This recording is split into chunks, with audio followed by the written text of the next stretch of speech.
Povo de Deus, povo querido, bom dia, que a paz do nosso Senhor e Salvador Jesus Cristo seja com cada um de vocês. Hoje é quarta-feira, dia 4 de junho de 2025, e eu passo por aqui rapidamente para poder compartilhar mais uma porção da palavra de Deus com o seu coração, com a sua vida. Diz assim a palavra de Deus em Jeremias, capítulo de número 29, versículo 11. Eu é que sei que pensamentos têm a vosso respeito, diz o Senhor, pensamento de paz e não de mal, para vos dar o fim que desejais.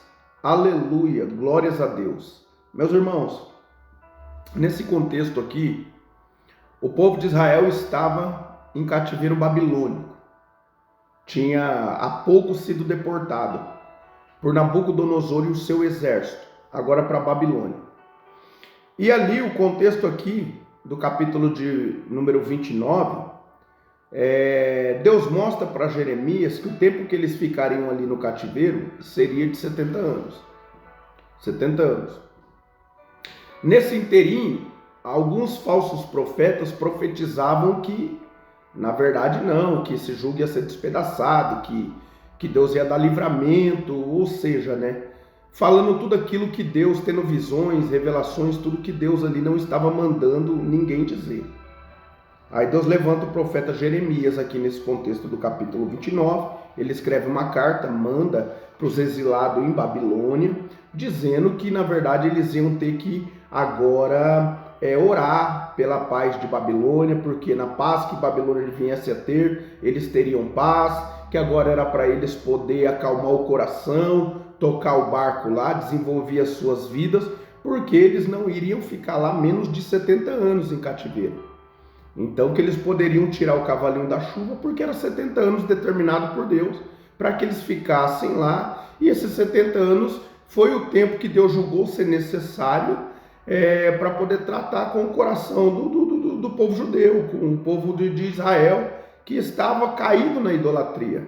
Então Deus permitiu o cativeiro, obviamente para poder tratar com aquela nação, para depois poder, passando os 70 anos, trazê-los de volta para Jerusalém, e ali Deus dá continuidade nas promessas que ele havia feito para Abraão, Isaque e Jacó. Pois bem, o certo é que Jeremias foi um profeta que ele não desceu para a Babilônia, ele não foi para o cativeiro juntamente com esses exilados aqui. Ele foi posteriormente levado para o Egito, ponto, não desceu para a Babilônia, não passou esses 70 anos lá. Só que a gente vê que em Lamentações de Jeremias, a gente vê ali 5 capítulos que começa na verdade ali com desolações, e a gente vê que termina ali com promessas de restauração sobre aquela nação. Só que dentro desse contexto dos 4 primeiros capítulos ali de Lamentações de Jeremias, a gente vê o estrago que o exército inimigo fez sobre Jerusalém. Fez na cidade de Jerusalém, destruindo o templo, que era o centro de adoração da época dos judeus, e destruindo também a cidade em si, ateando fogo. A gente vê que pessoas morreram de tudo quanto é forma, tanto crianças, jovens, adultos, adolescentes, velhos, moços, virgens, enfim, foi um desastre total por conta do cerco que foi feito de Nabucodonosor contra Jerusalém, e posteriormente também quando tomaram a cidade, muitas pessoas morreram, centenas e milhares de pessoas morreram. Isso aí já havia sido também profetizado. O povo não se colocou como Deus gostaria que eles fizessem, então, obviamente, Deus permitiu o juízo para poder tratar com a nação. Meus irmãos, aqui eu abro um parênteses para poder dizer também em relação a isso, dar uma ênfase maior. Deus, ele sabe o que é necessário fazer para poder me trazer e te trazer de volta ao centro da vontade dele. Ele tem os meios de poder tratar com cada um de nós. É por isso que de repente você está orando por um parente, um familiar que de repente está na droga, está no tráfico, está no crime, está na prostituição.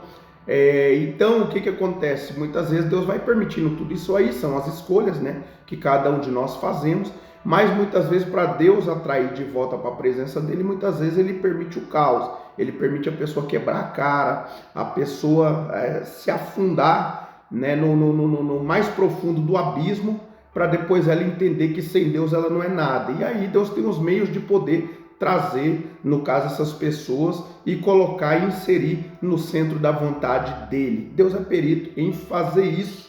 Amém, meus irmãos? Então o certo é que mesmo quando eu olho para a Bíblia Sagrada, para a narração dessa história, eu consigo imaginar que o povo de Israel, quando eles olhavam, uma vez que eles já estavam em Babilônia, no cativeiro, o que eles olhavam para trás e conseguiam enxergar era um cenário de ruína, de desolação, de destruição. Eles viram quantas mortes teve na cidade de Jerusalém, colegas, amigos, vizinhos, mortos pelo exército inimigo de Nabucodonosor. Então, quando eles olham para trás, agora de dentro do cativeiro babilônico, o cenário que eles vêem atrás dele é de destruição, é de morte, é de ruína, é de desolação, porque de fato Jerusalém, após a última investida de Nabucodonosor, que se deu em 3 remessas, né, 605, 597 a.C. e depois 586, que foi quando o templo foi destruído, a cidade foi ateada a fogo. Quer dizer, o cenário foi de morte terrível. E quando eles olham do cativeiro para trás, o que eles enxergavam era isso. Era um cenário de destruição. Eles não conseguiam enxergar nada de bom naquilo ali, até porque de fato não existia. Mas foi um juízo de Deus sobre a nação, porque era necessário Deus tratar, como eu já falei aqui, com a nação de Israel, porque o povo estava caído em idolatria. Deus não estava no centro da vontade deles, e eles não estavam no centro da vontade de Deus. Ou seja, então foi necessário Deus tratar com toda a nação, até porque Deus tem promessas que ele havia feito, né, através de Abraão, Isaac e Jacó, promessas essas que permeiam Israel até nos dias atuais, né, até nos dias de hoje, em nome do Senhor Jesus. Só que como Deus sabia que o cenário que eles, olhando para trás, eles viam era de destruição, o que Deus veio falar por meio dessa carta que o profeta Jeremias mandou? No versículo 11, que foi o texto que Deus colocou no meu coração, agora nessa manhã, enquanto eu orava, pedi uma direção para poder compartilhar uma palavra dele com você que está aí me assistindo. Então Deus veio falar no meu coração sobre esse versículo. Ainda que eles olhassem que eles estavam olhando para trás e vendo um cenário de luto, de dor, de tristeza, de destruição, que era o que eles conseguiam enxergar, por conta do assombroso modo o qual Deus permitiu com que Nabucodonosor arrebentasse com a cidade de Jerusalém. Deus, ainda que eles estavam em cativeiro babilônico por conta da sua própria desobediência, toda aquela nação, o que Deus diz? Mesmo naquela circunstância que eles estavam se encontrando, ou que eles se encontravam, Deus estava dizendo: eu é que sei que pensamentos têm a vosso respeito, pensamento de paz e não de mal, para vos dar o fim que vós desejais. Qual era o fim que eles desejavam? Sair dali, retornar para Jerusalém, para sua pátria, para sua terra natal, e dar prosseguimento em suas vidas particulares, sabendo que Deus regia aquela nação. Então o desejo deles, obviamente, era se livrar daquele cativeiro, era voltar para Jerusalém. É certo que isso não ia acontecer com menos de 70 anos, porém Deus falou: eu que sei que pensamentos têm a vosso respeito, e não é de ruína. Ou seja, Deus estava dizendo: foi necessário eu permitir vocês entrarem em cativeiro para mim tratar com vocês, mas o fim que eu tenho para vocês é de paz e não de mal. Ou seja, Deus estava dizendo: eu quero o bem de vocês, eu tenho o melhor preparado para vocês, eu quero que vocês dêem a volta por cima, eu quero que vocês vivam na íntegra aquilo que eu projetei para que vocês vivam, eu quero que vocês se coloquem no centro da minha vontade, para mim poder se mostrar um Deus forte, grande, sobre a vida de vocês, sobre essa nação. Então, era isso que Deus queria fazer sobre a nação de Israel, mostrar o favor dele, uma vez que eles se colocassem diante do centro, no centro da vontade de Deus. Então, aqui Deus ele está dizendo: eu que sei que pensamentos têm a vosso respeito, pensamento de paz e não de mal, para vos dar o fim que desejais. Meu irmão e minha irmã, então nessa manhã eu também vim te dizer Eu não sei qual tipo de cativeiro você está enfrentando, e se está enfrentando é uma permissão de Deus, e se é uma permissão de Deus, de alguma maneira Deus ele quer que você se volte a Ele, busque a presença dEle, dependa dEle, clame a Ele, recorra a Ele, para que no momento oportuno, no momento devido, no momento projetado por Ele, Ele chegue e se mostre forte ao seu favor. Então, independente do teu cativeiro, e você possa achar que olhando para trás, tudo que você vivenciou ou tem vivenciado até aqui é ruína, é desolação, nada deu certo, nada aconteceu como você esperava, família parece que não vai para frente, casamento muito menos, vida financeira parece que está tudo travado, vida sentimental, vida espiritual, vida física, ou seja, você olha para trás e tudo que você vê é um rastro de destruição, é um rastro de decepções, é um rastro de coisas ruins que aconteceram, e aí você fica pensando, indagando com si só, será que Deus tem algo bom ainda para fazer na minha vida? Será que minha vida pode ter uma reversão? Será que minha vida pode ter uma virada? Será que tem como eu dar a volta por cima? E Deus ele vem falar aqui nessa manhã que Ele é que sabe que pensamentos têm a vosso respeito, pensamentos de paz e não de mal, para dar esse fim que desejais. Eu tenho a plena convicção que cada um que está me ouvindo nessa manhã tem o desejo do quê? De vivenciar coisas boas em Deus, de poder ter uma família estabilizada, um casamento abençoado, uma vida abençoada, ter paz no coração, ter alegria, ter conforto, consolo, ou seja, e desenvolver uma vida assim na presença de Deus, na íntegra, vivenciando realizações de sonhos, de projetos, ou seja, irmãos, tudo que você possa imaginar de bom, Deus ele fala que é esse tipo de pensamento que ele tem ao nosso respeito. Se engana quem acha que cristão, ou que mesmo não sendo cristão, mas que Deus tem um projeto sobre a sua vida, se engana quem pensa, eu vim nesse mundo para sofrer, para não dar certo. É errado esse pensamento, irmão. Muito pelo contrário, Deus nos criou com um projeto definido. A Bíblia fala que Deus nos elegeu nele antes mesmo da fundação do mundo. Antes do mundo ser mundo, Deus já tinha um plano para mim, um plano para você. E os pensamentos de Deus é esse aqui, ó. O plano original não era para que o homem falhasse, pecasse, o pecado entrasse no mundo e gerasse essa separação entre nós e Deus. Não, nunca foi isso a vontade de Deus. Porém, Ele permite com que o homem viva segundo o seu coração. E a palavra de Deus diz, o homem tem o livre-arbítrio. E a palavra de Deus diz, que é do coração que procede os maus desígnios. E enganoso é o coração do homem mais do que todas as coisas, desesperadamente corrupto.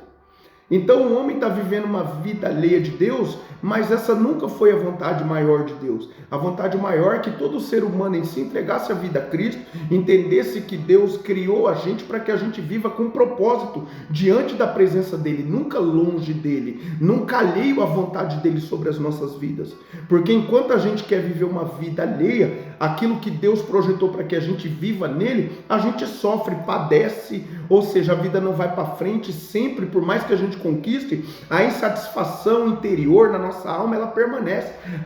Esse vazio existencial que cada um carrega na alma, que só quem pode preencher é Deus, ele permanece, independente da família, de conquistas, de diplomas, de dinheiro, de status, fama, da sua posição no meio de uma sociedade. Pouco importa, nada preenche o vazio existencial da alma. Esse vazio é do tamanho de Deus, só Deus pode preencher.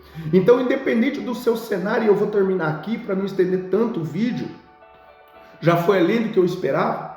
Então, independente do teu cenário, Deus diz, eu é que sei que pensamento tem a vosso respeito. É pensamento de paz e não de mal, para vos dar o fim que desejais. Você deseja ficar bem, ver sua família abençoada, ter um emprego abençoado, uma empresa e assim por diante. Deus, ele tem um final feliz sim para a tua história.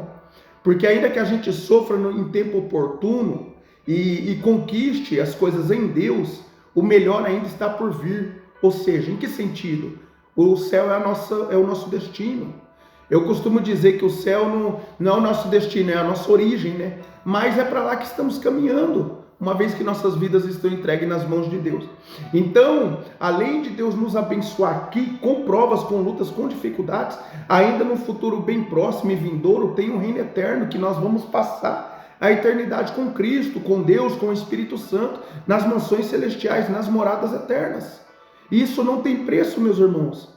Então, o que o apóstolo Paulo falou? A nossa leve e momentânea tribulação que a gente enfrenta aqui, produzirá para nós produzirá para nós um grande efeito de glória da parte de Deus a ser manifestado acima de toda comparação. Não tem como se comparar aquilo que Deus tem projetado para nós com esses sofrimentos momentâneos que a gente enfrenta. Mas nessa manhã, para não confundir aquilo que eu quero trazer da parte de Deus sobre a sua vida, eu queria te dizer isso. Deus é que sabe os pensamentos que Ele tem a vosso respeito. São pensamentos de paz e não de mal, para vos dar o fim que você deseja. Deus quer te ver bem, meu irmão e minha irmã. Deus não quer te ver você sofrendo pelos cantos. Não. Até aqui Ele tem estado com você e vai continuar estando. Em nome do Senhor Jesus. Creia nisso. Creia que o que Ele tem para você é maior e melhor. Creia que esse cativeiro aí para Ele não é nada. Quando chegar o tempo dele reverter tua situação, Ele reverte e o nome dele é glorificado. Mas busque a Deus, recorra a Ele, continue caminhando com Ele, que no final você pode ter certeza. Tudo aquilo que Deus tem projetado sobre a sua vida vai acontecer e o nome dele vai ser glorificado. Seja sobre a sua vida, família, ministério, saúde e assim por diante. Amém? Receba essa palavra em nome do Senhor Jesus. Quero orar pela sua vida nessa manhã. Senhor nosso Deus e nosso Pai, é em nome do seu amado e poderoso Filho, o Senhor Jesus, que eu me coloco diante da tua santa e poderosa presença e venho interceder pelo teu filho e pela tua filha que chegou até esse vídeo, meu Pai. Quem sabe pensando só pensamentos ruins, quem sabe pensando, meu Pai, que não há mais nada de bom para eles viverem sobre a face dessa terra. Quem sabe pensando que eles vieram nesse mundo para não dar certo, meu Pai. Mas a tua palavra nessa manhã nos diz que é o Senhor quem sabe que pensamento tem ao nosso respeito. Pensamento de paz e não de mal, para nos dar o fim que a gente deseja. Cada um de nós, meu Pai, desejamos coisas boas, viver bem em Ti. Viver no centro da Tua vontade, cumprindo os propósitos pelos quais o Senhor depositou sobre a vida de cada um de nós.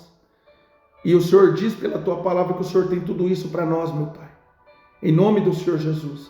Então eu peço, conforta esse coração aqui nessa manhã, Pai. Tira a tristeza, o aperto, o engano e leva conforto, paz, alegria, esperança, meu Pai, de dias melhores na sua santa e poderosa presença. Continue abençoando teus filhos de uma maneira especial, meu Pai, e que o teu nome sobre a vida deles venha a ser glorificado. Assim eu oro nesta hora, crendo no teu milagre, crendo na tua ação e crendo na tua resposta. E desde já te agradecendo por tudo. Em nome do Senhor Jesus, amém. Louvado seja Deus. Meus irmãos, que Deus abençoe a sua vida, a vida de cada um de vocês. Se Deus permitir, amanhã eu volto aqui para compartilhar mais uma porção da palavra de Deus com as suas vidas. Fiquem todos com Deus, a paz do Senhor Jesus.